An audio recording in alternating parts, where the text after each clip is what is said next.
প্যালেস্তাইনে হামলার প্রতিবাদে আমেরিকায় বিভিন্ন বিশ্ববিদ্যালয় ও শিক্ষা প্রতিষ্ঠানে ইসরায়েল বিরোধী বিক্ষোভ সমাবেশে অনুষ্ঠিত হয়। সহ্য হয়নি ইসরায়েলের বান্ধব ডোনাল্ড ট্রাম্পের।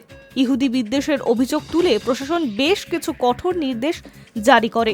একই সঙ্গে বিভিন্ন বিশ্ববিদ্যালয়ে 10 দফা নির্দেশনামা পাঠানো হয়, যা পত্রপাঠ খারিজ করেছে হার্ভার্ড বিশ্ববিদ্যালয়। শিক্ষা প্রতিষ্ঠানের ক্ষেত্রে এই ধরনের সরকারি হস্তক্ষেপ তারা মানতে নারাজ। তারপরেই বিশ্ববিদ্যালয়ের 200 কোটি টাকার অনুদান বন্ধ করে দিয়েছে প্রশাসন।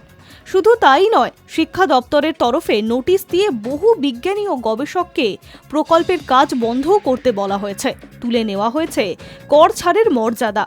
এবার সরাসরি দেশদ্রোহীর আখ্যা দেওয়া হলো হার্ভার্ডকে। পার্লামেন্ট অফ হোমল্যান্ড সিকিউরিটির সচিব ক্রিস্টি নোয়েম এক্স হ্যান্ডেলে লেখেন, হিংসায় মদদ দেওয়া, ইহুদি বিদ্বেষ ছড়ানোর মতো অভিযোগ রয়েছে হার্ভার্ডের বিরুদ্ধে। ক্যাম্পাসে চীনের কমিউনিস্ট পার্টির কার্যকলাপ চলছে। সঠিক কাজ করার বহু সুযোগ ছিল হার্ভার্ডের কাছে, কিন্তু সেটা তারা করেনি। যেহেতু আইন মেনে চলছে না হার্ভার্ড, তাই বিদেশি পড়ুয়াদের ভর্তি করা এবং স্টুডেন্ট এক্সচেঞ্জ অধিকার তারা হারালো। তবে হোমল্যান্ড সিকিউরিটির তরফে জানানো হয়েছে, বিদেশের ভর্তি করার অধিকার ফিরে পেতে হলে 72 ঘন্টার মধ্যে অন্তত গুরুত্বপূর্ণ তথ্য তুলে দিতে হবে প্রশাসনের হাতে। মার্কিন প্রশাসনের তরফে স্পষ্ট বলে দেওয়া হয়েছে, হার্ভার্ডের এই দশা থেকে যেন দেশের অন্যান্য প্রতিষ্ঠানগুলো সাবধান হতে পারে।